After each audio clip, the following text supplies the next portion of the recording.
Happy Monday, Wenatchee Valley. Happy Monday, North Central Washington. There is such a thing as a happy Monday. In my book, anyway. It's the 14th day of December 2020. I am Dan Kuntz. This is the final week of autumn 2020, the winter solstice, 1 week from today. And then the days get longer. The days are going to stay right at 8 hours and 29 minutes. What's going to happen here is the sun's still going to go down at 4:10. Tomorrow, the sun goes down at 4:11, but the sun comes up 1 minute later. So we're going to be hovering right around that 8.5 hour timeline of daylight before the days, and I mean gradually get longer. Lots of stuff to get for you today, lots of news, a bunch of sports. We'll talk college basketball, we'll talk Seahawks. Boy, play the Jets, that cures what ails you. Also, we got the obscure holiday, we got today in history. We got an opinion from Mike Magnotti, and my guest is Mike Magnotti, the mad dog himself, because this morning at 10 o'clock, Mike Magnotti's new weekly edition of Street Talk and Other Stuff will be his 200th episode. 200. Street Talk and Other Stuffs will be in the books by 10:30 this morning, and so we had a chance to visit with Mike on Friday via Skype, and we'll play that interview for you in the back half of the hour. 29 degrees, overcast, but not real thick on the fog or the low stratus or any of that stuff. In fact, we're going to have a little bit of sunshine today. And then things, basically there's a parade of storms every other day, which isn't going to really dramatically change our weather. A little spittle of snow here, a little bit there, kind of like what we had over the weekend. Considerably warmer temperatures. We're going to be in the 40s by the back half of the week. So whatever snow we get here in the valley floor, it ain't going to last long. Passes, that's another story. They're going to get a lot of snow. Let's take you around the valley, see what we got on this Monday morning. It's good to use the cross camera again. It is susceptible to the low clouds and the fog, but right now we're just fine. And as I just mentioned, the sun doesn't come up now until 7:41, sunset 4:10. So there you go. Beautiful view. On Saturday, we topped off at 36, Sunday 33. Again, a dry day today. We got a system coming in Tuesday, and another one Wednesday, and then we get a break on Thursday, and another one on Friday, and kind of every other day. Not a big weather maker out there. It's just going to kind of feel like mid-December, and if you're dreaming of a white Christmas, just like the ones I used to know, don't know yet. Still too far out. I mean, Christmas Day is still 11 days away. Camera 2, where are we off to? Let's see what we got. We got, let's see, is that, it's not Stein's, Appalachian? I don't know what we're looking at, Megan. Help me out. That's the monitor camera. Come on, Dan, you should know that by now. You goofball. Our camera up in monitor, looking over the Kashmir area. A beautiful view there. And again, it should be pointed out that that camera is actually lighting in color, which is odd. Normally there's not enough light, but there's enough city lights from downtown Kashmir that the camera lens can pick it up and switch it to color. Nice, easy morning commute, camera number 3. Sunrise somewhere. Help me out, Megan. That's the what? That's the Tumwater camera. Wow, that's really cool. A bit spacey, but really cool. So somewhere down there is Leavenworth. We see just that sliver of sunrise, which isn't even going to happen for another, 40 minutes or so. That's kind of a neat view. I like that. Camera number 4. I'm kind of excited now. Oh, it's off to Lake Chelan. I want to say Lower Butte. It is Lower Butte. So we're looking over to the north shore of Lake Chelan, Union Valley. Look at that low cloud, those low stratus just hanging over the Union Valley area up in beautiful Lake Chelan. That's a cool view as well. I like that. Everybody's going to be having a little bit of sunshine today. We had a little bit of light snow over the weekend. It didn't last long. It just wasn't enough. And then almost as soon as the snow came and melted, we even had some sun breaks yesterday. It was a very nice Sunday, even though we only got to 33, which is just about normal for this time of year. One slide to show for you, and that's what we're looking at for tomorrow's snow. Again, there's kind of every other day kind of a snow event, but this is not really a significant snow event at all. We're not looking at much today. It's a Pacific front. It's going to come in, going to bring a little bit of light snow in spots to our viewing area. Certainly more snow into the Cascades and the lowlands. We're going to have a mixture of rain and snow at times, but we're going to get very warm, unseasonably warm this weekend. For you past travelers, though, that's going to be another story altogether, and we'll get to that when we get to the past report here in just a little bit. So take a look at where you live. That is tomorrow's snow potential, all right, from the National Weather Service. Let's take a look at your forecast. Again, some breaks today. No wind, nothing really, just kind of there. I have about 36 degrees. Snow tonight, very early. We're talking like 4 or 5 o'clock in the morning overnight, and even there, it's not going to happen much. Snow level will be right here in the valley floor, 700 feet overnight tonight. We're going to get less than half an inch of snow. So you're going to wake up tomorrow morning with a little bit of light snow, then it's going to switch over to rain. Snow level goes up to 1,700 feet, and we'll top off at 38 degrees. So again, whatever snow we get, going to be gone, going to dissipate, melt away. Tuesday's overnight low under cloudy skies, right around 32 degrees. Wednesday, rain, because it's just too warm to snow, will be in the lower 40s on Wednesday. Thursday, partly cloudy, slight chance of rain, high of 43. 43 for late December. That's amazing. Friday, mostly cloudy, 39. Saturday, another system comes in, significantly warm air coming with it, with a high of 44. 45 on Sunday. I got to go find my golf clubs, I believe. So again, little systems here and there.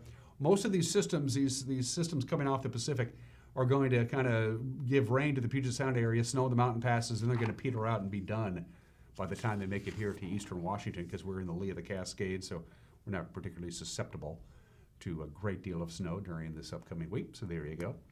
There's your forecast. Let's take you up to the major mountain passes. This is a traction tire requirement right now on I-90. It's snowing. It's snowing up there. Again, traction tires are required. You're going to find snow and slush on the roadway. You're going to be dealing with winter driving conditions all week long in the Cascades. To Stevens we go. It's a traction tire advisory on Stevens. It is snowing, but snowing lightly. As you can see, there's a nice light layer of snow right on the highway there. That's at the Stevens Pass Ski Resort. So the compact snow and ice on the roadway, traction tires are advised. To Blewett we go. They also have a traction tire advisory. You're going to see a little bit more pavement, as you see there. Oh, look, there's a plow. Let's wave to him. Hi, Mr. Plow. And in any event, traction tires are advised. The roadway is pretty much bare and dry. You get up to near the summit, you're going to find some frost and some ice in places. So it's an advisory across the board. Traction tires advised on Blewett, advised on Stevens. They are required, correction, they're required on I-90. And they're going to get snow. They're going to get snow today. 1 to 3 inches of snow today. A couple of inches of snow tonight. 3 to 5 inches of snow in the forecast for Tuesday. An additional couple of inches on Tuesday night. Next snow event comes on Wednesday night. 3 to 5 inches of snow. So they're going to get intermittent snow off and on all week long and right into the weekend. Maybe even mixed with a little bit of light rain towards the weekend as that next warm air comes in on Thursday and Friday. That is your weather forecast and your past report at 8 minutes after the hour. Come back in 1 minute, grab your cup of coffee and join us. We'll have the news for you. You're watching a Monday edition of Wake Up Wenatchee Valley on the NCW Life channel.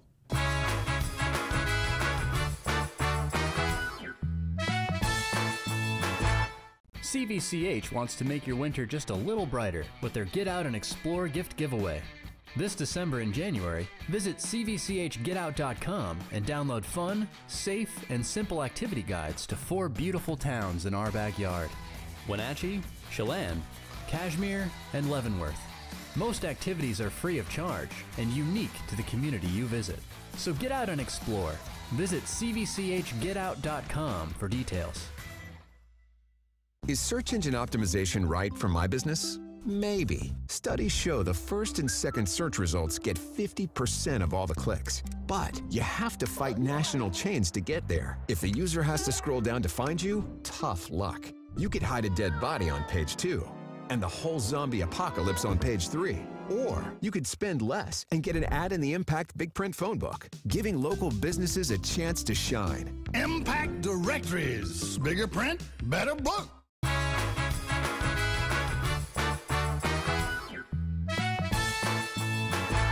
Just about 10 minutes after the hour, 29 degrees. We have some clouds. We're going to have some sun breaks today.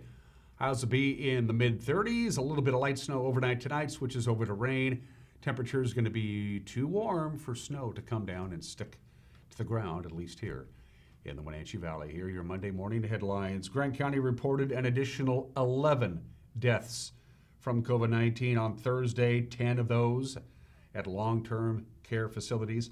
The Grant County Health District said it has directly connected people who attended a 300-person wedding outside Ritzville back in November with employees of some of the senior care facilities. That includes Lake Ridge Center. In Moses Lake, there have been 15 deaths there, 65 Lake Ridge residents and 12 staff members. They've tested positive. The health district also said a death at an unidentified senior home in Ephrata has been directly linked to an attendee at that wedding. Also, the health district said it has received reports that staff members at Columbia Crest Center in Moses Lake attended the wedding, but they have not yet confirmed that connection.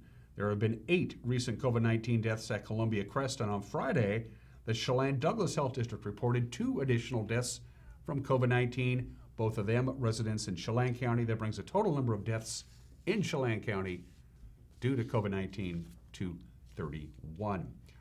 Health Officer Dr. Malcolm Butler said the Chelan Douglas Health District has received numerous reports of a big public event or big public events being planned in the area this month. In his weekly video report, Butler said such gatherings are disrespectful to local healthcare workers. Yeah, so just so that you're aware, we have heard a lot about these events, and we really appreciate it when people are sending us updates on things like this that they find on social media. And I just cannot express my disappointment in our neighbors who are electing to have events like this in a time when we are just being decimated by COVID. It is just so disrespectful to the healthcare providers and the first responders in our community who are risking their health and risking their family's health every single day when they drive in to keep people alive who are suffering from COVID.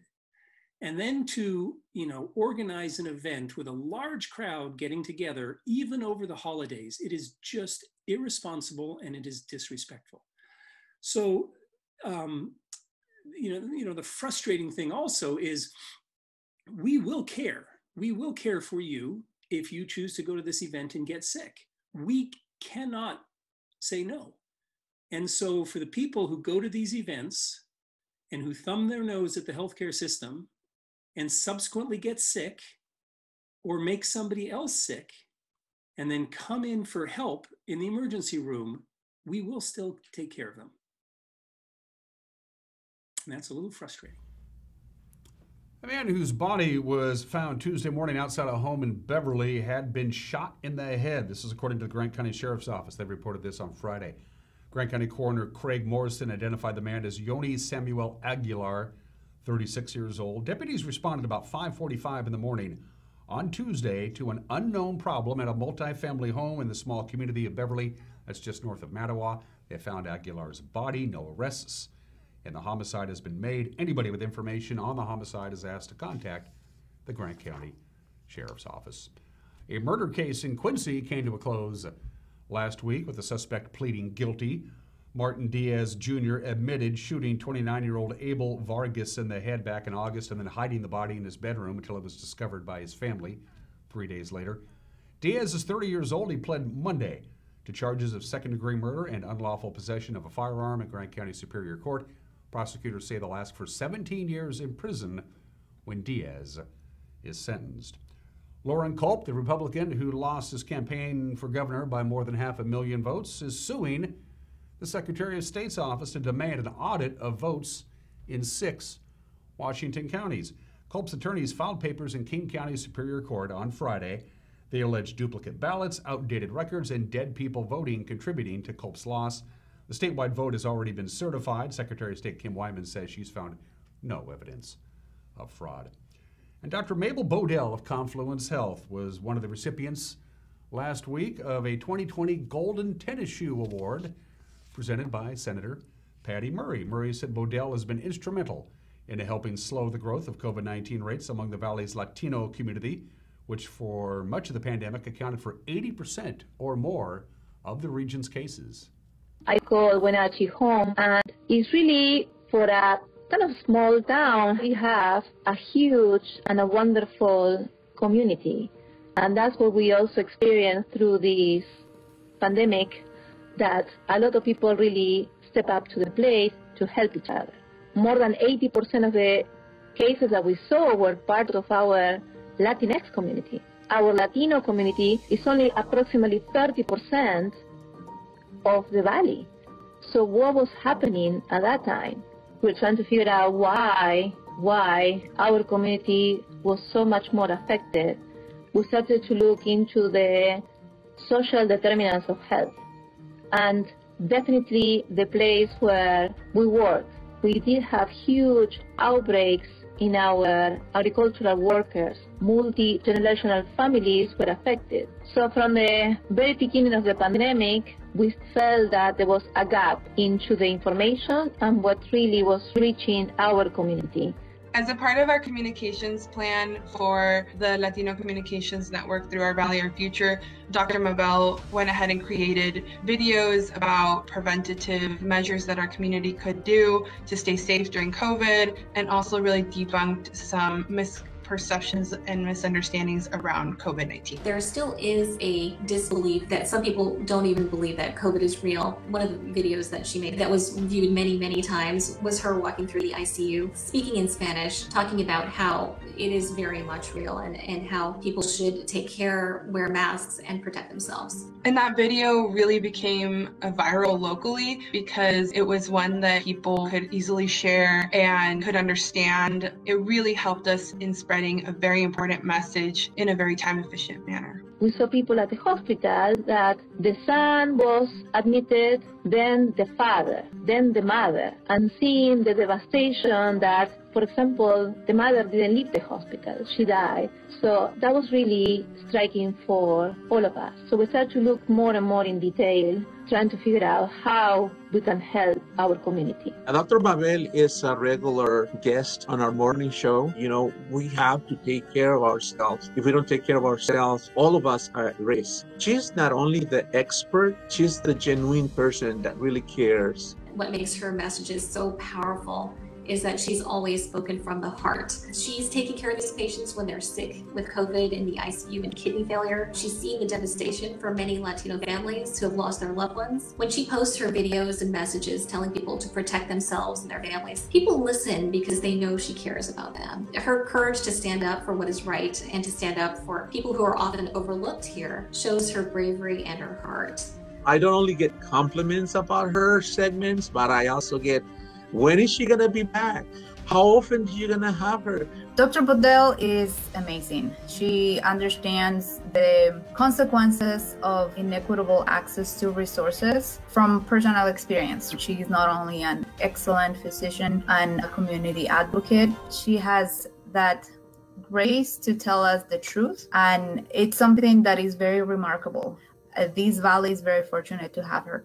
Again, I'm just a physician, so concerned about her community, and I'm just really kind of the tip of the iceberg on a huge and amazing network of Latinx members in our community working together to make this pandemic go away. Congratulations to Dr. Bodell. That's what's making headlines at 19 minutes after the hour. The whole crew, socially distanced, but still getting the job done. We'll put together a newscast for you tonight at 5 o'clock, 6 o'clock, and 10 o'clock. And with the preview, here's the anchor, Grant Olson. Dan, good. More is on the way. I'll have all the details in your complete North Central Washington weather forecast. And in sports, Eric Granstrom will be here with a look back at yesterday's Seahawks-Jets game. That and all the day's news coming up tonight at 5, 6, and 10 on the NCW Life Evening News. We hope you'll join us then. Dan? Thank you, Grant. Spoiler alert, Seahawks won. Look at the bottom of your screen. Those are all the ways you can get a hold of us via Facebook, via our website. You can email us directly if you want, if you got a news tip, or if you just want to drop us a little line. Going to take a break. When we come back, we'll have sports, the obscure holiday, today in history. Everyone's entitled to Mike Magnotti's opinion, some celebrity birthdays, and my guest, Mike Magnotti, who celebrates a milestone show today. But first, these words from our friends at Mountain View Lodge, featuring Rio Vista Coffee, North Shore Cafe, and Wine Girls. Experience that different vibe in Manson, and by our friends at Value Plus Supplies on Mission Street, the largest selection of scooter and lift chairs in North Central Washington. We'll be back.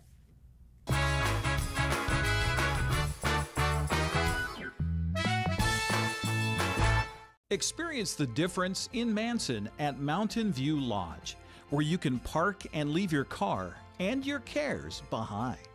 Your winter package starts at just $109, featuring treats from the Coffee Cabin at Rio Vista, Wine Girl Wines, and the North Shore Cafe.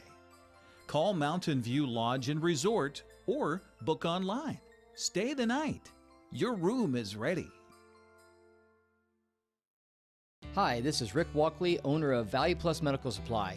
We take pride in our excellent customer service. In the medical supply business, it's important to know and understand the wide variety of customers' needs. We have a fully trained staff to assist you, a registered nurse, an orthopedic tech, medical supply tech, and EMT. We want you to have the best information possible to make a good decision. People come to us with their problems, and we have solutions. Stop by Value Plus Medical Supply on Mission in Wenatchee.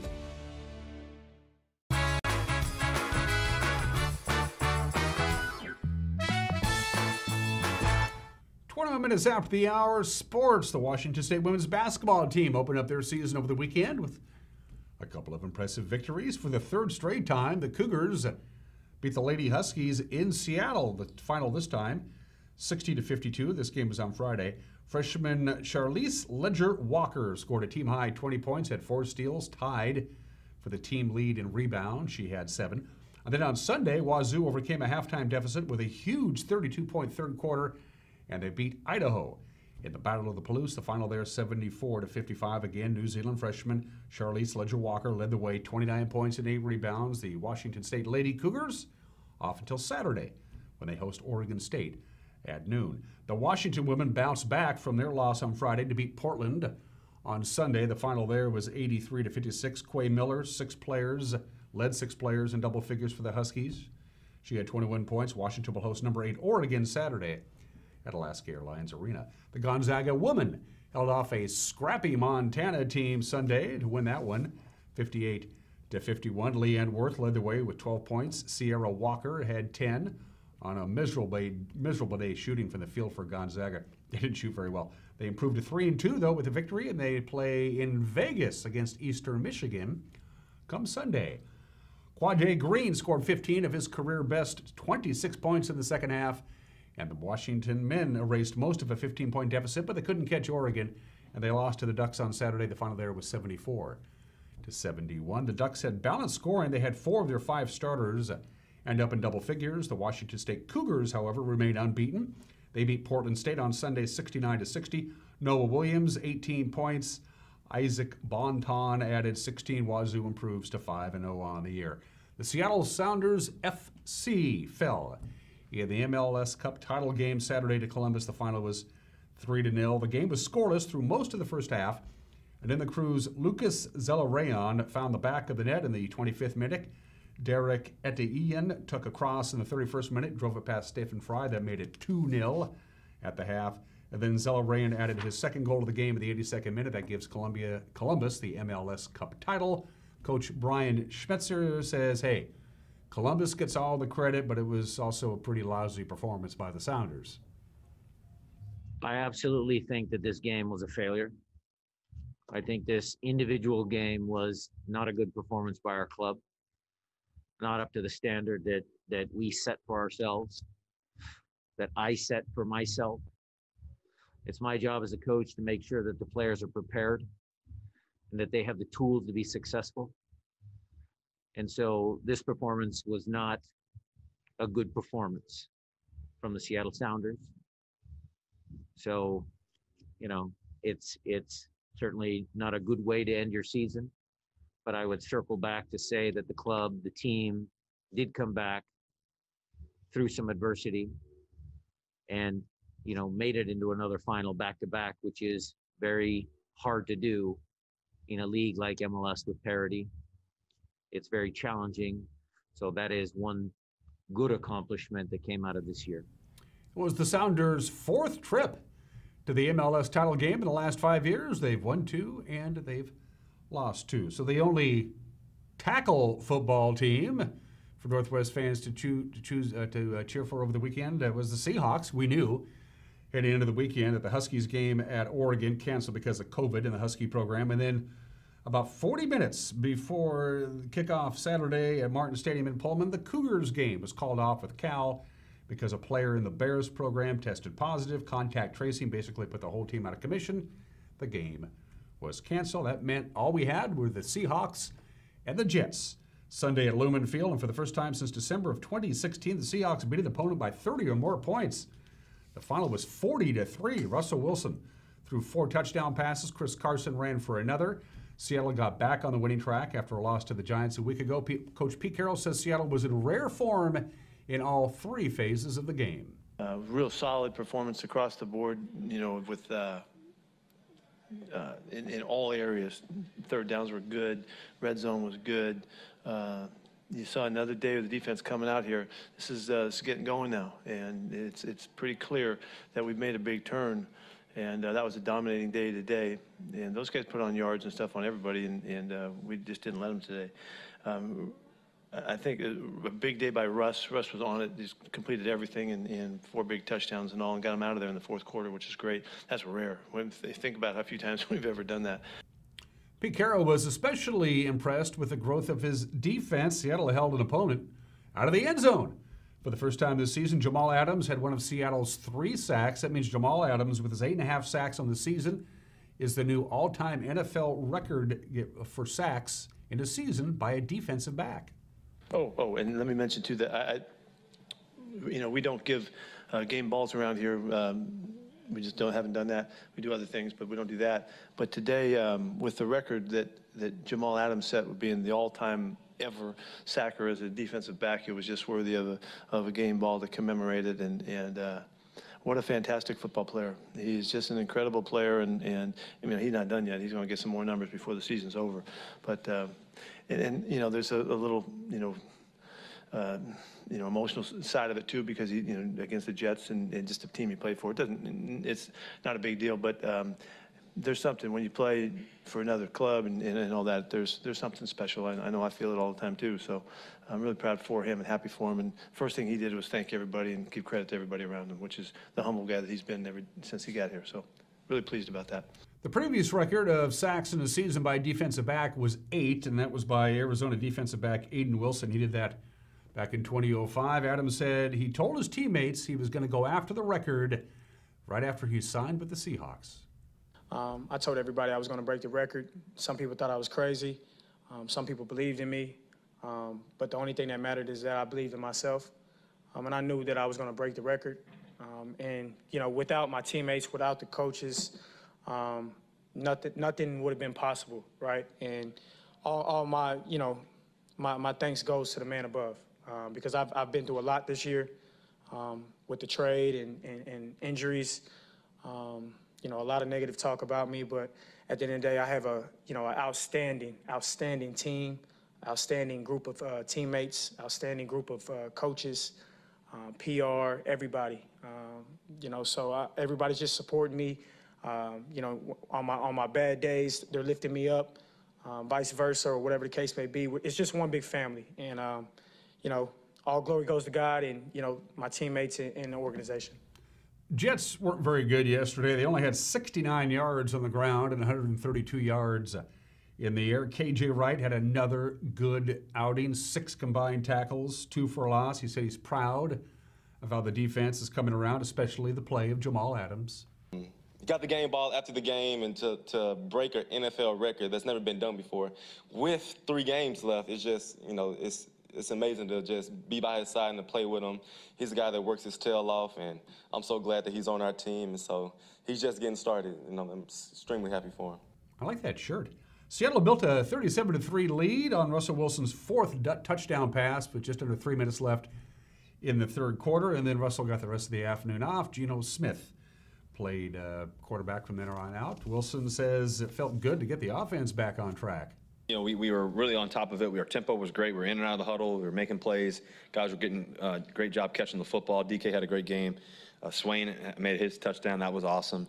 He's been working extremely hard. Demo scoring his touchdown. Disley getting back in the end zone. Obviously, Chris Carson had an unbelievable day. And Carlos was running hard too. So it was just a great thing, a collective effort on offense. We all were doing our part. I think also too as well, the offensive line did a tremendous job trying to slow those guys down. Their rush defense was really good, and they're also with our pass game. They tried to do a lot of different covers, a lot of different looks, a lot of different things, and we were all over it. Seahawks improved to 9-3 on the year. They'll travel to Maryland to take on the Washington football team at 10 o'clock on Sunday. By the way, the Jets dropped to 0-13. Let's take a look at the Les Schwab NFC West scorecard and scoreboard from over the weekend. First of all, Seattle kept pace with the Rams because the Rams thumped New England back on Thursday night. The final there was 24-3. Arizona bounced back with a 25-7 win in New York against the Giants. Mike Nugent was a late addition off the practice squad for the Cardinals. He kicked 4 field goals Sunday to help Arizona win. And Washington scored on Chase Young's 47-yard fumble return for a touchdown and Cameron Curl's 76-yard interception return for a touchdown. They beat the Niners 23-17. Washington has won 4 games in a row, so the Seahawks are taking on a hot team next Sunday, and those are just some of the games that people are playing. At 31 minutes after the hour, it is free shopping day. It is Green Monday. I don't care about those things. What we care about is monkeys. We love monkeys. Today is National Monkey Day. We celebrate monkeys and their important role in being monkeys. I have fun facts about monkeys. There are over 260 known species of monkeys. Most monkeys have tails, but not all monkeys have tails. By the way, monkeys are not apes. Apes are a different species. Monkeys are their own species there. Groups of monkeys are known as tribes or missions. Some monkeys live in trees, some monkeys live on the ground. Old world monkeys live in Africa and Asia. New world monkeys live in Central and South America, and the only wild monkeys in Europe live in Gibraltar, which is barely in Europe. We love our monkeys, and apparently my producer has been to Gibraltar. I learn something new every day. Today in history. Always check the body. Just check the body. You never know. December 14th, 1650, 370 years ago, Anne Green is hanged at Oxford Castle in England. Back in those days, in the 1600s in England, if you gave birth to a stillborn child who didn't have a father that anybody knew of, they considered you guilty of murder, and so they hung you. And they hung her. And after the hanging, she was placed in a coffin. Anne Green was sent to Oxford University to be dissected the next day. They opened the coffin. Anne Green was breathing and had a pulse. They revived her. She eventually fully recovered. She was given a pardon.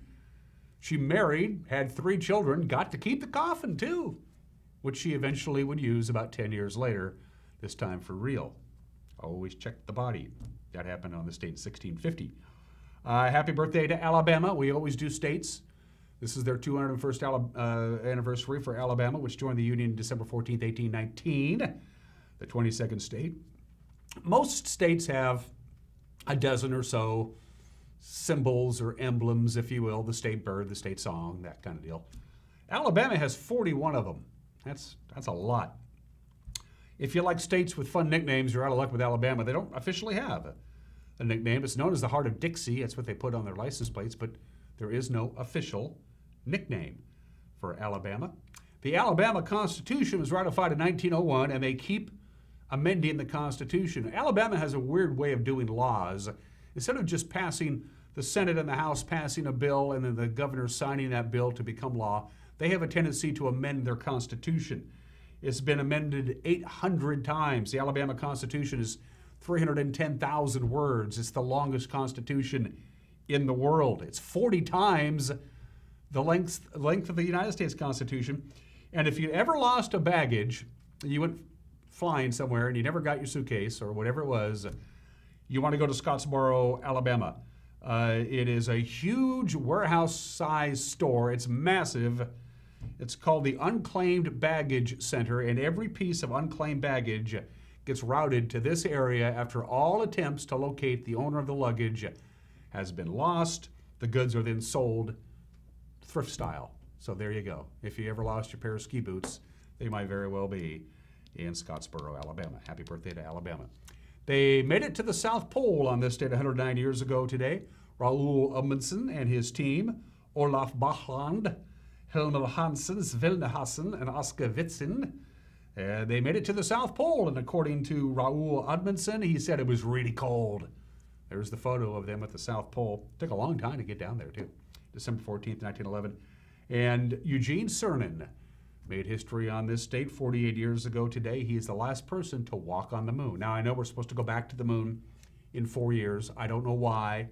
Doesn't make any sense to me. We've learned everything that we can possibly learn about going to the moon, but Eugene Cernan got off the Apollo 17 deal and said, we're out, we're gone, we're out of here. So to date, Eugene Cernan, the last person to walk on the moon, happened on this date in 1972. And finally, birthdays. At 36 minutes after the hour, always known as Aunt B on the Andy Griffith Show, Frances Bavier, born in this date in 1902. Aunt B was lovable and cool and fun, but off the set, as Frances Bavier, she was a very difficult person to deal with. The production staff had to walk on broken glass around Frances Bavier. She was very difficult to communicate with. Andy Griffith said, yeah, we clashed a lot during the filming of the Andy Griffith Show. She didn't like her character a great deal. But Andy Griffith said that about 4 months before Frances Bavier died, she called Andy Griffith and said, I'm sorry, I was difficult, and I apologize for that. By the way, when she died, she left a $100,000 trust fund at her home. She lived in Siler City, North Carolina, is where she lived, and she left $100,000 to the police department, and the interest from that trust provides the police department with their annual Christmas bonuses every year. That's kind of cool. Frances Bavier, born in the state in 1902, died at the age of 86 in 1989. Spike Jones, born in the state in 1911, died in 1965 at the age of 53. The Fearless Face, Cocktails for Two, the Hawaiian War Chant, William Tell Overture, the legendary Spike Jones. I grew up on his records. And finally, the great Charlie Rich, the Silver Fox, born in the state in 1932. Behind Closed Doors, the most beautiful girl in the world. Life has its little ups and downs. A terribly underrated Charlie Rich, the Silver Fox, born in the state in 1932. All right, going to take a break. We got an opinion from Mike Magnotti, and then we have an interview with Mike Magnotti. Stay tuned. You'll find out what we're talking about. You're watching Wake Up at Anchi Valley on the NCW Live channel.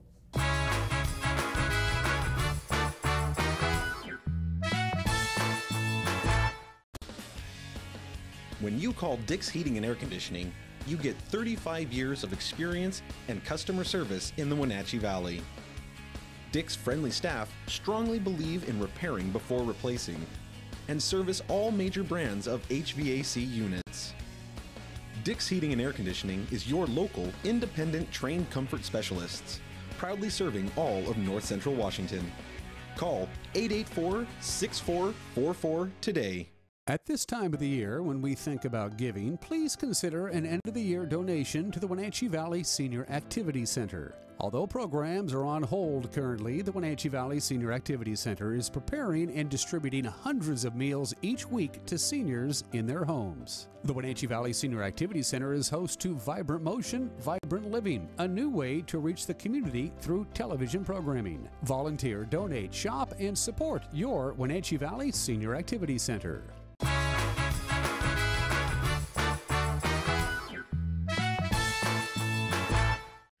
Hey, this is Mike Magnotti, and everybody's entitled to my opinion. Now, during this coronavirus thing, many churches canceled in-person services, and they went online instead. Now, there were some, though, who claimed they would not stop meeting together, that God would protect them, yada, yada. This, of course, sent Facebook pundits crazy, basically throwing all Christians into the same category as mindless boobs. Well, the fact is, most of us do not believe that praying to God is some kind of magic trick. If Jesus were here, he'd probably tell us to wash our hands, be careful about who we're being exposed to, who might be infected. And oh yeah, he'd also tell you to stop hoarding toilet paper. This is Mike Magnotti, and that's my opinion.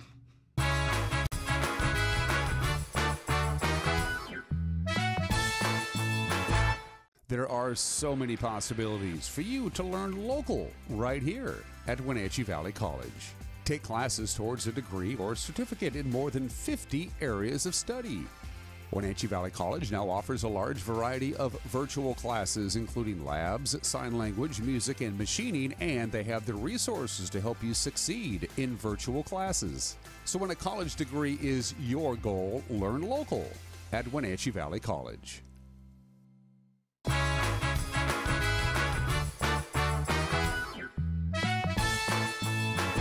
Wake up Wenatchee Valley on this Monday, and it is a milestone in the world of local television. Our good friend and colleague, Mike Mad Dog Magnotti, celebrates episode number 200 of Street Talk and Other Stuff. Hi, Mike. Good morning. How are you? You look fantabulous. You want to blow out the candles before you catch your house on fire?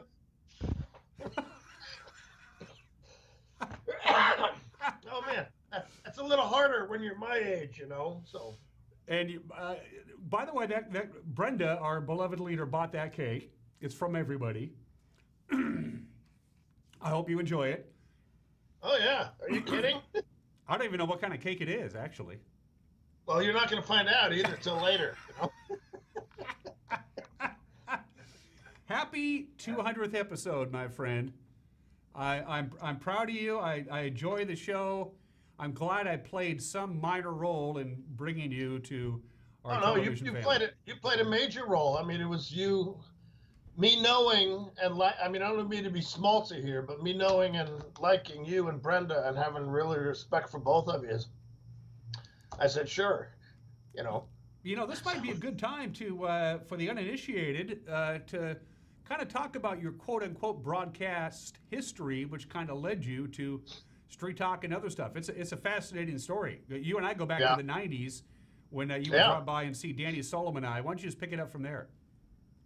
Well, actually, this goes back to the mid-90s. When I was the public affairs officer for the police department, I started doing public service ads, you know, and my tagline always was, "We are your police department," you know, because you know, because I was big on creating good relationships between the police department and the community, that type of thing. So I started doing these public service ads, and then Danny Solom, I mean, was working for the country station at that time, asked me to come on once a week and do a, you know, just a street talk thing is what we called it, you know. And then when Dan went to KPQ and you were with KPQ, Dan wanted me to continue doing it there. You had me come on and do it on the Quake. So every Wednesday I went and did a bit with you on the Quake and then did it on KPQ. And then KPQ had, you know, I did the radio show for KPQ for a couple of years. And then I kind of dropped off the face of the earth. Well, you know, I retired from the police department and that kind of hook was gone. But when NCW Life started up, you called me and said, "Hey, we'd like you to do this show." And I said, "About what?" And you said, "I don't know." So I said, "Yeah, no, it's fun. You know, it's been a lot of fun. You know, I really love this valley, and that's what I try to do. I try to get things that are important to, you know, our community here, that kind of stuff. And I know a wide range of people. I know people from the theater, police department, people in, you know, public service, other kind of stuff. So I think I've had some pretty good guests, some pretty good, interesting people. It's been fun. So." And it should be pointed out that the agreement that we made with Michael was pretty straightforward. I said, I'm giving you carte blanche to do whatever you want to do on your show. The only two things we ask is don't embarrass the station and don't say the 7 words you can't say on TV. And you've held up your end of the bargain, and we appreciate it. Well, actually, there's one other thing that you hit me with on KPQ. Don't make fun of advertisers. Forgot about that. Because there used to be a furniture store downtown in Wenatchee that had a going out of business sale, everything down to the bare walls for a year.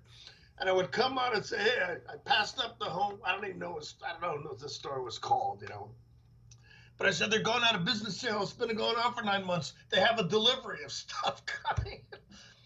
But they complained. They called up and said, "Hey, we advertise on your station. That guy shouldn't be making fun of us." And I said, "Okay," and that made sense to me. So. Any particular episodes of Street Talk and Other Stuff over the last 200 episodes stand out at you? You've had some pretty spectacular guests. Is there any special memories that jump out at you right away? Well, yeah, there was a couple. One of them that was important, I did a 3-week series with a friend of mine who's transgender. Okay, and yeah, it just, I mean, we need to, in this day and age, with evolving attitudes about how we treat, people that are not considered normal. I thought that was important. But actually, the show I liked the best, that I remember the most, was after that guy was was shot and killed out by Albertsons. And this was a serious show, and I just explained or tried to explain to people what the rules of lethal force were. And I said, hey, look, you may agree with this or not. That's fine. You can go to the legislature. But you have to stop thinking. We needed to change how we thought about police had to interact in situations like that. But those are the two that first come to mind. But, great people, I mean, a lot of great actors here, people in the political spectrum. I'm going to start doing some things next year. Hopefully, I want to get a restaurateur on. I'm going to have Sandy Matthews from Journey Travel to talk about how COVID is affecting local business. So that's the plan, but. It's funny you brought up that the Albertsons shooting and that show. That was it was just you. It was just you addressing the audience, and normally in the world of television, that's death. I mean, that's just people aren't going to be engaged with just somebody looking back at the camera for 22 minutes without commercials. But you nailed it. I mean, and that show generated a lot of buzz with just, you had no guests, it was just you, but that show was definitely a memory maker. I remember that one. Yeah. Yeah. And then there was one that I did, Guy Miner, former cop I work with, a retired Marine major. We came on to discuss, people's attitudes of what they call an assault weapon. They don't really understand what that means. That assault weapon, people, these weapons, these semi-automatic weapons that shoot as fast as you pull the trigger, have been around for a long time. And I wanted to explain that a Ruger ranch rifle did the exact same thing that an AR-15 did. So I wasn't trying to change anybody's mind. I was just trying to educate people and say, hey, when you say something, this is what you're talking about. A lot of people still think that the public can own automatic weapons. That's where you pull the trigger and hold it and it keeps firing, a machine gun. You can't do that in Washington State.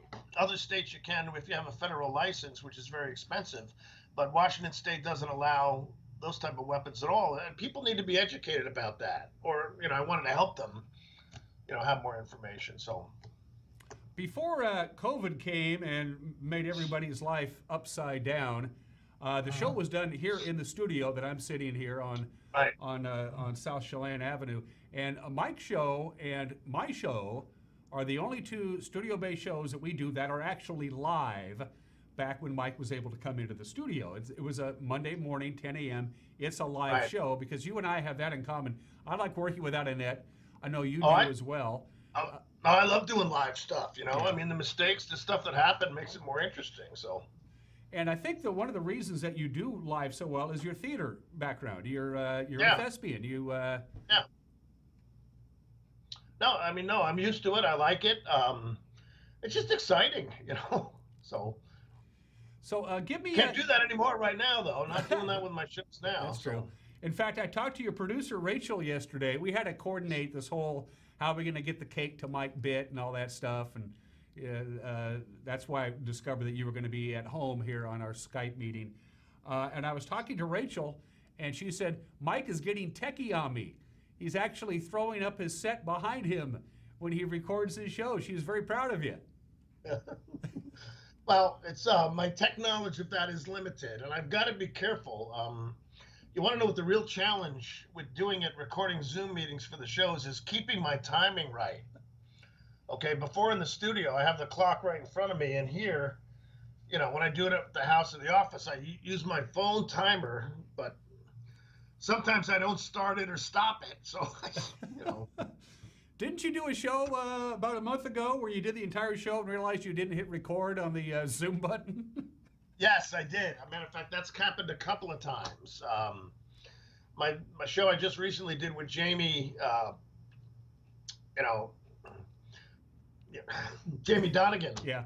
I forgot to record the second half, and we had to pick it up the next day. And there was one I did with Brian Campbell from, the All Wenatchee group that we had to redo because I hadn't recorded it right. But I'm not the brightest penny in the box, buddy. But you are good looking, and you have to be, of course, the rule of thumb is you have to be attractive to be on television. So I'm speechless before the truth, okay? It's funny you bring up Jamie Donegan, who is just a wonderful, really neat guy.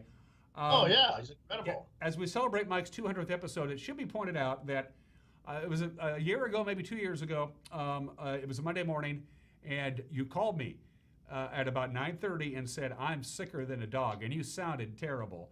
And you said, Jamie's coming in, can you do the show? And I did the show. I actually was your guest host, and thank God Jamie was on because he bailed me out. So, yeah. No, he is quite a guy, you know, but so he's always a good guy to have on, so. While I have you here on this Monday with your 200th episode coming up at 10 o'clock this morning, who's your guest going to be and what's the topic? Today, I'm having Sean Arrington from the Lighthouse. Being the Christmas season, you know, last week I had the guy who runs, you know, Mr. Schultz, Phil Schultz from, well, it's now Wenatchee Rescue Mission, used to be Hospitality House. You know, it's the Christmas season. I want people to think about these other folks and think about where their, you know, their end of the year donations could go. So Sean Arrington's coming on. They're doing some tremendous work with the Lighthouse, and actually they've got a great deal right now. Anybody who donates to them before the end of the year, it'll be matched dollar for dollar up to $100,000. Okay, wow. So Sean's my guest today, and next week, the day after, the 28th, Kenzie Conley from the CASA, Court Appointed Special Advocates, is going to be on, because that's another important program we have here in town. So, yeah, so who's going to be on next year yet? I don't know. Yeah, we love the folks at CASA. Kenzie has been on my show before, and they do incredible work. And you shine a spotlight on some of the people in the Valley who do good work, but aren't necessarily comfortable saying it, and you're able to bring it out in people. There are some truly modest people who do truly good work. Yeah. So. Yeah, you know, I think I have a good touch with folks. I'm not going to say who, but there's a specific restaurateur I want to get on next week, because I really like this person. I know they do a tremendous job, and I know they're suffering. But she's just really hesitant. It's not, you know, afraid of the camera, doesn't want to do it. And I think if I can do a Zoom meeting with her when we're not really doing anything, it'll soften her up. But I do, you know, I mean, we have not gone out to dinner since this COVID thing started, but at least once a week we are ordering takeout from folks, you know, because these people really need to be supported. We were doing something called fresh food or something, but it was an out-of-town delivery, so we stopped that and started doing local instead. But yeah, we got to pay attention to what we can do about these businesses and help them out. So good for you. Good stuff, Michael. So you mentioned that the restaurateur that you want to have on the show is a little hesitant, and maybe the Zoom thing will convince her otherwise. Who are some of the guests who you really want on the show that either they're just reluctant to do the show, or you haven't asked them yet? What are some of the bigger gets out there that some of the guests that you want to get on your program that you haven't had a chance to? You know, in all honesty, I've only had two people turn me down. One is a local guy who golfs a lot, Dan Solom. Okay, and Dan and I are pals. I haven't seen him in a long time, but I wanted to, you know, and for some reason he just wasn't into it. And then when the Kobe Bryant thing happened, you know, the family that was close to him, I asked them if they wanted to come on and talk about it, and they said no. And I respect that. That's fine. But they're really the only two people so far that have said no to me when I've asked them if they wanted to come on the show. So, but if Guy Minor was a little bit hesitant at first too, because that's not really his thing. But I explained to him why I thought it was important to do the issues with explaining people about what weapons were and, you know, what an assault rifle is, and he agreed that it was important enough for him to do that. So actually, I might ask him on again, because he's starting, he's doing some pretty good wildlife photography. I don't know if you've seen his stuff on Facebook. Yeah. And, you know, I'd like to have him come in and talk about that a little bit. So yeah, that's an idea for the future. So. And just for a point of reference, Dan Solom has done my show. Well, see, the thing is, he's not as intimidated by you as he is by me. Okay? Oh, my God. Street Talk and Other Stuff, episode number 200, and hopefully there'll be many, many more to come with our good friend Mike Magnotti. Here's an example of how long this show has been going on. When Street Talk and Other Stuff first came on the air here on the NCW Live channel, Elvis was still dead. That's how long it's been. So, well, you know who my first guest was Andrew Pippin. I'm Matthew Pippin. You know, he's somebody I'll have back on again once we get back to live theater. And my son-in-law Ted, a guitar teacher, was one of my first guests too. And I want to have him back because a lot of people may have missed those earlier shows. So. And I missed also Apple Blossom Royalty. They're a regular people on the show as well. So every year except for this year. And I wanted to have the Queen on later in the year, but for some reason she just couldn't do it. But Darcy's a regular guest too. I mean, because this is stuff important for the community. So, and Darcy's just fun, you know.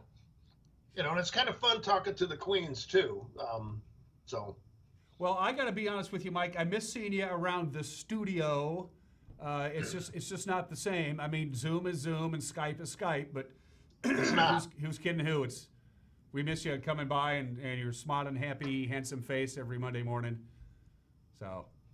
Yeah, I miss it too. I really do. I miss coming in and seeing you guys. So, you folks. We're paying your invoice, right? When you send us, are we paying? Pardon me? Are we paying your invoice, or do we? Yeah. Okay. Like clockwork. Can that cake be in lieu of pay? So far, yeah. Mike, enjoy the cake. Say hi to Rosie. Thanks to Marie Scanlon, who helped me coordinate and get the cake to you, Michael, so we could do that surprise. And Street Talk and Other Stuff. The new episodes debut every Monday at 10 o'clock, and then they air throughout the course of the week and even on the weekends occasionally. Just check local listings. Mike, I love you, buddy. Love you too, buddy. Thanks very much. All right. Love all you guys at, NCW Live. Love them. Thank you. Happy anniversary, and I'm glad that you decided to do a show that people actually watch. I am too, all 16 of them. So. You're watching Wake Up Wenatchee Valley. We'll be right back.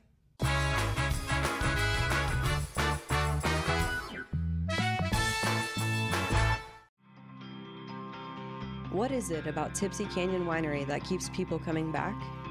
Is it the magnificent view from the hillside tasting room? Is it the exceptional but affordable wines? Or is it just the fact that you feel right at home from the minute you walk through the door? Actually, it's all this and more. Experience the Tipsy Canyon Winery located just outside of Manson, your new home away from home.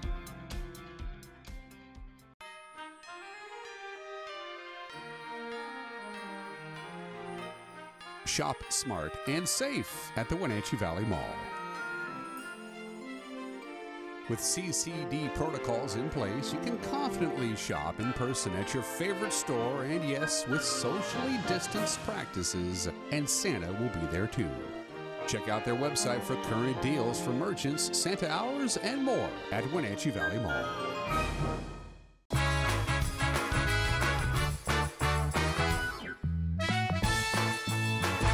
We're back, holding steady right around 30 degrees. We got the clouds and the fog, but we're going to see old Mr. Sunshine before this day is over from the National Weather Service. One more look at your forecast. Again, partly cloudy skies today. We'll top off at about 36. Basically, we're going to have weak storm systems, one after the other, basically every other day all this week. Going to get a little bit of light snow overnight tonight, and I mean in the wee small hours of the morning on Tuesday, essentially 4 a.m., 5 a.m., 6 a.m. So you can wake up tomorrow with a little bit of light snow. It's not going to last. It's going to switch over to rain. We'll top off at 38 degrees. Look how warm it's going to be. Look at those afternoon highs. 40, 43, 39, 44, 45 for the last day of autumn. 1 week from today is the winter solstice. And right now, things are looking pretty darn mild. Again, most of the precipitation we're going to see this week as some warm air comes in is going to come down in the form of rain. The passes, however, they're going to get quite a bit of snow. Snow off and on today, tonight. Significant snow Wednesday and Wednesday night if you're traveling in the Cascades for the Wenatchee Valley. Whatever snow we get ain't going to stick around very long, not with those high temperatures. That's it for us. Have a great Monday. We'll see you tomorrow. Bye-bye.